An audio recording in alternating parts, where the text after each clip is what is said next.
Commodore Khalid ऋषि साहब मौजूद हैं। Sir welcome to the show. बहुत शुक्रिया आपके वक्त के लिए। और हमारे साथ हमारे पैनल शहजाद हुसैन भट्ट साहब मौजूद हैं। आप दोनों का बहुत शुक्रिया। मैं सबसे पहले चिश्ती साहब आपसे प्रोग्राम का आगाज करूंगी। ईरान मुज़ाकरात और ये सब बाद में आएंगे। ये इंडिया का कौन सा तैयारा था और आखिर इन्हीं के तेजस को मसला होता है, इन्हीं के मिग 21 को मसला होता है और अब दोबारा चाइना के सरहद के करीब जो है वो ये गिरकर तैयारा तबाह हो गया है। तो इस हवाले से हमारे ऑडियंस से कुछ शेयर कीजिएगा। जी बहुत शुक्रिया फिजा और भट्ट साहब आपने इनवाइट किया है। देखिए मैं तो इंडियन एयरफोर्स को बहुत डिफेंड करता रहा हूँ थ्रू आउट और कहता हूँ कि बड़ी प्रोफेशनल एयरफोर्स है। वो ऐसा हादसा कर देते हैं तो फिर आप मुझे बुला लेते हैं कि बताएं इसका क्या हुआ है जहाज़ का। ये तो बहुत जल्दी है कि इस पर्टिकुलर एक्सीडेंट के अंदर क्या हुआ है, लेकिन ये जो जहाज़ है ये तकरीबन 1975 में ये सोवियत यूनियन जब होता था, रशिया से पहले जब एक यूनाइटेड सोवियत होता था, तो उस ज़माने का ये जहाज़ है। आज तक तकरीबन 370 के करीब जहाज़ बनाए गए हैं इसके, और अभी भी सर्विस में ओवरऑल ग्लोबली तकरीबन 240 जहाज़ मौजूद हैं। ये 2 इंजन वाला ट्रांसपोर्ट जहाज़ है जो कार्गो भी कैरी करता है, ट्रूप्स भी कैरी करता है। एवरेज कार्गो इसका है तकरीबन 7 टन के करीब, 6.5 से 7 टन, बाज़ दफ़ा 7.5 भी, डिपेंड किस तरह कन्फिग्रेशन है। या नॉर्दर्न एरिया में जाते हैं तो फिर कम लोड ले जाना पड़ता है क्योंकि हवा ज़रा थिन होती है।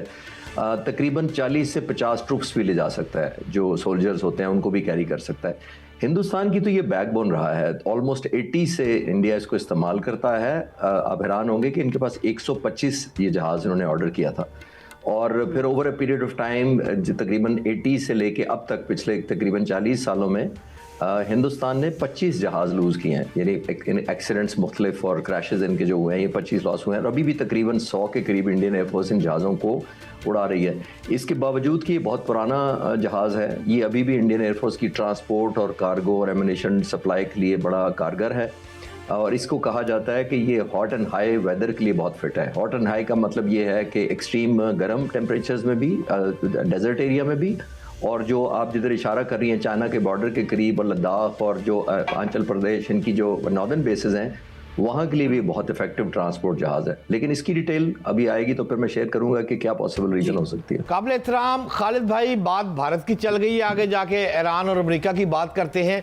तो सादा से मेरे नाजरीन जो है वो आपसे ये जानना चाहते हैं कि हम हमेशा पाकिस्तान और भारत की फ़ज़ाई ताकत का जो कंपैरिजन करते हैं, यानी भारत के पास फ्रांसीसी राफेल और जनाब SU-30 है, अब वो 5th जनरेशन तैयारों की बात कर रहे हैं। तो जानना आपसे किबला ये चाहता हूँ कि दिन दिहाड़े इनका मैक 21 अभिनंदन वाली चाय वाली बात, वो सारी बातें हमें पता है। बात ये है कागज़ों के ऊपर इनके पास जो तादाद है ये बहुत ज़्यादा है।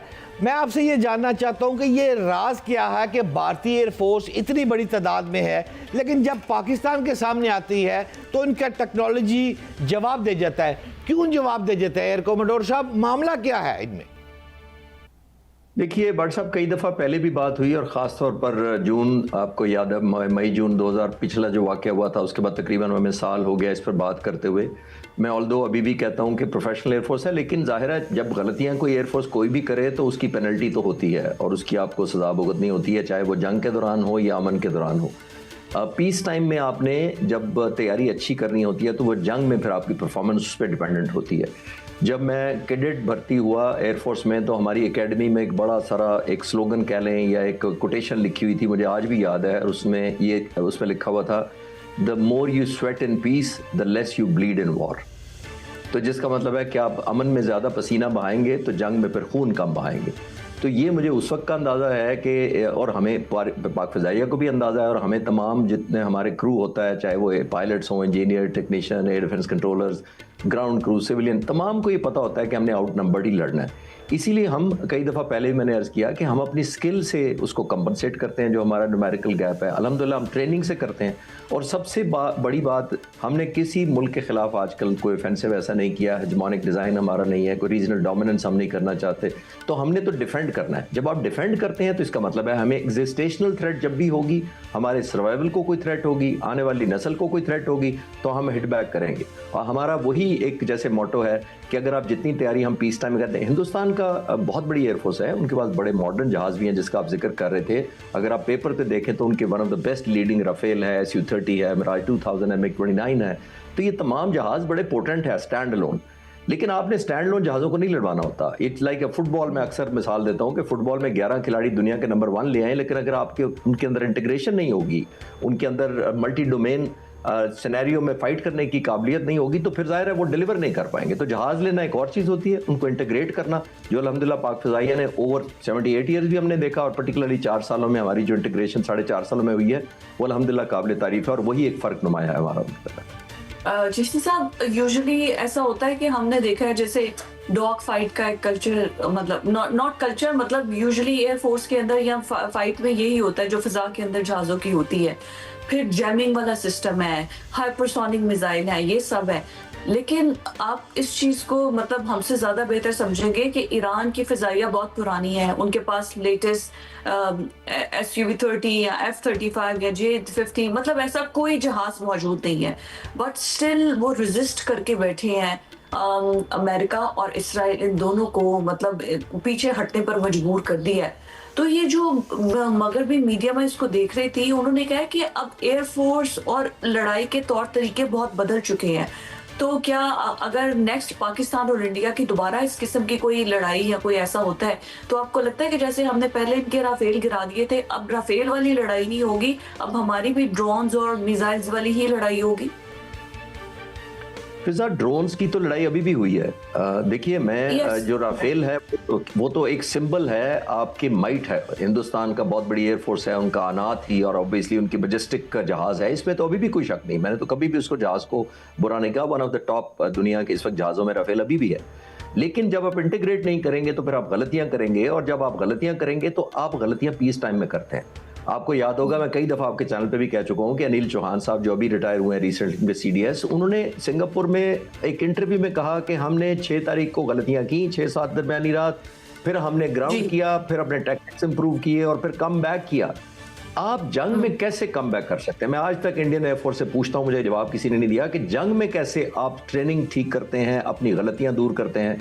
तो ये आने वाली जंगें, जो ड्रोन आप इशारा कर रही हैं, अभी भी जो 10 तारीख को हमने जो टनेज फेंकी थी हिंदुस्तान पर, अल्हम्दुलिल्लाह अबाउट 50% उसमें से अनमैन्ड और ड्रोन यूज हुए थे पाक फिजाइया की तरफ से, जिसका मतलब ये मैं अखज़ करने की कोशिश कर रहा हूं कि जो प्रेजेंट लीडरशिप है, air chief marshal Zaheer Ahmad Babar Sidhu, इन्होंने कमांड संभालते ही कोई 4.5 साल में ये सोच लिया था कि आने वाली जंगें मैंड नहीं होंगी, इकोनॉमिक आपने करनी होगी, हैवीली डिपेंडेंट होंगी टेक्नोलॉजी पर, आपने आउटबीट करना होगा उसकी सिचुएशनल अवेयरनेस को थ्रू साइबर एयर कमांड, आपने सैटेलाइट को इनकॉर्पोरेट करना होगा ताकि आप दुश्मन की एक एक जहाज की और मूवमेंट की खबर रखें।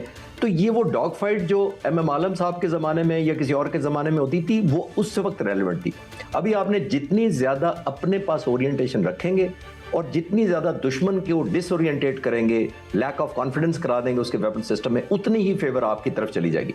आने वाली जंगें heavily dependent technology, electronic warfare, और हैवीली डिपेंडेंट ऑन टेक्नोलॉजी है। जैसे फ्रीक्वेंसीज रीड कर लेना, या आपके कोड्स को हैक कर लेना, या फिर जैसे पहले हमने देखा था कि हम लोगों ने जिस तरीके से चैनल्स को हैक कर लिया था, उनके सिस्टम को हैक कर लिया, इलेक्ट्रिसिटी के पूरे निज़ाम को हैक कर लिया। सो ये सिर्फ एयरफोर्स की बात सिर्फ ड्रोन्स और मिसाइल्स तक नहीं है। आई बिलीव सो कि बाकायदा पूरी जो एक नई फोर्स तैयार होगी, जो कि हमारी ये एयरफोर्स या आर्म फोर्सेस का हिस्सा बनेगी, that is the cyber security force. जी बिल्कुल, आप ठीक कह रही हैं। और जो पाक फिजाइया ने बनाई है उसका नाम है पाकिस्तान साइबर कमांड, जिसका मतलब है कि वो पाकिस्तान में हर वो साइबर का काम करेगी, चाहे वो किसी दूसरी सर्विस को सपोर्ट करना हो, पाकिस्तान के डिफेंसिव मैकेनिज्म को अपने आप को प्रोटेक्ट करना हो, या कहीं ऑफेंस करना हो, जिसकी तरफ आप इशारा कर रही थी कि हमने उनके बिजली घर नॉकआउट किए, ट्रेन सिस्टम को इंटरफेयर कर दिया, उसके बाद जैमिंग कर दी, ग्रिड स्टेशन, वेबसाइट्स लाखों हैक करके डाटा डिलीट कर दिया। तो ये आने वाली जंगें आपने steel versus steel, jet versus jet, submarine versus submarine, tank versus tank नहीं होनी, स्टैंड अलोन नंबर से भी नहीं होनी। ये वो जंग जीतेगा आने वाले वक्तों में जो दुश्मन के लिए जंग महंगी करेगा और अपने लिए जंग सस्ती रखेगा, दुश्मन के लिए पेन बढ़ाएगा, अपने लिए पेन कम से कम करेगा। तो ये पेन का मुकाबला है, इन्फ्लिक्ट कितना करना है, प्रोहिबिटिव कॉस्ट कितनी इंपोज करनी है आपने, इसकी जंग होगी। आने वाले जंगों में जैसे मैंने कहा कि नंबर की गेम आउट होती जा रही है, जो ज्यादा फोर्सी करेगा आने वाली टेक्नोलॉजी को जल्दी अब्जॉर्ब करेगा, और सबसे इंपॉर्टेंट इंटीग्रेट करेगा अपने सिस्टम पे, अपने लोगों को ट्रेन पीस टाइम में करेगा, उसकी तरफ पलड़ा भारी होगा डेफिनेटली। और इंशाल्लाह खालिद भाई, आपने आने वाली जंगों का जिक्र किया, तो हमने ये हालिया जंग ईरान अमेरिका की जो देखी तो उसमें हज़ारों ड्रोन्स और बैलिस्टिक मिसाइलों ने तो अमेरिका और इसराइल को पीछे हटने पर मजबूर कर दिया। मैं आपसे ये जानना चाहता हूँ कि ईरान ने जो साबित किया है कि महंगे फाइटर जेट्स जो है उनके बगैर भी जंगें लड़ी जा सकती हैं और जीती जा सकती है, तो पाकिस्तान इससे क्या सबक सीख रहा है खालिद भाई? दोनों का व्हाट्सअप सिनेरियो बिल्कुल डिफरेंट है। यहाँ पे बिल्कुल मैं उसको बड़ा स्टडी करता रहा हूँ क्लोजली ईरान के सिस्टम को। देखिए, ईरान की एक लिमिटेशन है कि वो पोटेंट हाई परफॉर्मेंस जेट रख नहीं सकते का मतलब मैं बताता हूँ कि क्यों नहीं रख सकता। वो इसकी वजह ये है कि फाइटर जेट या तो इंटरसेप्शन के लिए इस्तेमाल होता है, यानी डिफेंस के लिए ब्रॉड अगर दो कैटेगरीज करें, एक सेल्फ डिफेंस के लिए याद होता है और एक ऑफेंस के लिए इस्तेमाल होता है। सेल्फ डिफेंस में हमने देखा कि इन्होंने तमाम इनके रेडार जैम कर दिए थे, नॉकआउट कर दी थी, फ्रीक्वेंसीज अमेरिका ने ब्लॉक कर दी थी। जब वो कर देंगे तो फाइटर जहाज कैसे इंटरसेप्ट करेगा? जब तक उसको रेडार की इंफॉर्मेशन नहीं आएगी तो वो ऑलमोस्ट इनइफेक्टिव हो जाता है। ऑफेंस किसके खिलाफ करना है? उसने जो क्लोजेस्ट उसको ऑफेंस करना है वो इसराइल के खिलाफ करना है ईरान ने। उसको जाने के लिए बीच में सीरिया आ सकता है, जॉर्डन आ सकता है, इराक आ सकता है। इन मुल्कों में मोस्टली हमने देखा अमेरिकन डोमिनेंट है एयर डिफेंस सिस्टम, तो वो गुजरने कौन देगा इन मुल्कों के ऊपर से उनको? जब वो गुजरने नहीं देगा, अगर गुजरने दे भी या किसी तरह रिसीव कर दे तो उनको air to air refueller tanker चाहिए। वो टैंकर कहाँ पे रस्ते में उनको देगा? अमेरिका का तो सारी फैसिलिटीज ये बेसिस देते रहे हैं, तमाम बेसिस जो मुल्क हैं हवाई अड्डे देते रहे। तो ईरान को तो ये सपोर्ट ऑफेंस के लिए भी नहीं मिलनी और डिफेंस के लिए, जैसे मैंने अर्ज किया कि उनका सिनेरियो डिफरेंट है, हमारा बिल्कुल डिफरेंट है। हमने किसी बॉर्डर के ऊपर क्रॉस नहीं करना, हमने हवा में कंटेस्ट करना है। और ऑब्वियसली आखिरी बात बड़ी इंपॉर्टेंट व्हाट्सअप ये है कि इंडिया के पास अभी भी 900 के करीब जहाज हैं। हमने 8 गिराए हैं, तो उसका मतलब ये नहीं कि एयरफोर्स क्रिपल हो गई है। जब आप ये नुकसान उठाते हैं, कि दुश्मन को नुकसान पहुंचाते हैं या दुश्मन उठाता है, तो आप विल टू फाइट को हिट करते हैं, आप उसका कॉन्फिडेंस शैटर करते हैं, उसकी प्लानिंग में इंट्रूड कर जाते हैं और एक एलिमेंट ऑफ हेजिटेशन डाल देते हैं उसके ज़हन में कि तुम आज जहाज जाओगे या भेजोगे तो फिर वापस नहीं कुछ लैंड करेंगे। एक्चुअली ये होता है, नंबर नहीं आजकल गेम रह गई। एक एलिमेंट ऑफ हेजिटेशन या जो आप कॉन्फिडेंस शैटर करते हैं विल टू फाइट का, वो बड़ी मैटर करती है जंग के अंदर। चिश्ती साहब, अभी जो ईरान और अमेरिका की, मैं चाहूंगी कि इसको भी अगर आप समराइज कर सकें, ओवरऑल मुज़ाकरात होते, आप हमारे प्राइम मिनिस्टर ने जो जब शेयर किया ये मैसेज एक्स पर, तो यही लगा कि जैसे मुज़ाकरात के बहुत करीब है एक बार फिर से और सब कुछ हो चुका है, फुल एंड फाइनल हो चुका है, लेकिन again there is no progress. तो ये कोई इरादा किसी जानिब से, दोनों ममालिक में से है किसी का कि हम मुज़ाकरात कर लें? जी, इरादा बिल्कुल है और मेरा ख्याल है कि ऑलमोस्ट कंसेंसस भी है। सिर्फ ऑप्टिक्स की जंग हो रही है, नैरेटिव की जंग हो रही है, परसेप्शन की जंग हो रही है। वो ये कि जब आप एक क्लियरली बोला है कि I am not a part of any kind of a deal, मैं नहीं बनूंगा, ना सालिस बनूंगा, ना बीच में फरीक बनूंगा। दैट मींस कि वो अभी भी कुछ भी कर सकता है। मुझे तो उसी पे डाउट है। जी बिल्कुल, आप ठीक कह रही हैं, वो शो स्पॉयलर्स भी होते हैं और जाहिर है कोई अब सबसे ज्यादा एक्चुअली फर्क यहाँ पे आ रहा है कि इजराइल जो ऑब्जेक्टिव हासिल करना चाहता था वो तो बिल्कुल नहीं हासिल हुए ईरान के खिलाफ। वो तो रजीम चेंज भी चाहता था, वो न्यूक्लियर रिचमेंट भी खत्म करना चाहता था, बैलिस्टिक हाइपरसोनिक मिसाइल पर भी कब्जा करना चाहता था, वो तो हुआ नहीं कुछ।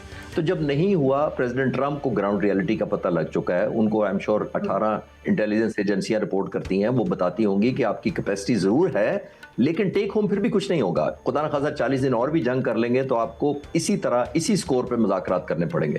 तो आई थिंक मुज़ाकरात करना एक अपनी जगह है, जिसका आप इशारा कर रही हैं कि झड़पें की हो रही हैं और व्हाट्सएप भी कह रहे थे कि लड़ाइयाँ अभी भी जा रही हैं। वो होती ये है कि ये मुज़ाकरात में नेगोशिएशन स्किल में पढ़ाया जाता है और पढ़ा जाता है, मैंने भी कई दफ़ा पढ़ाया कि जब आप नेगोशिएट करते हैं तो फिर आप ये हमेशा के लिए एक इंप्रेशन देना चाहते हैं ड्यूरिंग दोज नेगोशिएशंस कि मैं पोजीशन ऑफ स्ट्रेंथ से ये तुम्हारे साथ बात कर रहा हूँ, पोजीशन ऑफ वीकनेस से नहीं कर रहा। अब रियलिटी तो ये है कि प्रेसिडेंट ट्रंप नहीं हासिल कर सके जो वो करना चाहते थे, तो वो नैरेटिव बिल्ड करते हैं और फिर ऑन टॉप ऑफ दैट आपने देखा एक दिन कहते हैं हो रहे हैं मुज़ाकरात, साइन हो रहे हैं अगले दिन। वो इसलिए आई थिंक एक कामयाबी मैं ऑन द लाइटर नोट आखिर में प्रेसिडेंट ट्रंप को जरूर देना चाहूंगा कि उन्होंने हर तरफ से डिफरेंट किया, लेकिन उन्होंने मीडिया और स्टॉक एक्सचेंज और मार्केटें और इनको हाइप नहीं क्रिएट होने दी। रोजाना की बुनियाद पर वो रेट्स और शेयर्स गिरा देते हैं और अगले दिन उठा देते हैं और फिर अगले दिन गिरा देते हैं। ये कामयाबी से उन्होंने मेरे ख्याल मेंटेन किया कि दुनिया को एक सुपर एंग्जाइटी में नहीं जाने दिया, क्योंकि रोज एक उम्मीद करते हैं, रोज तोड़ देते हैं।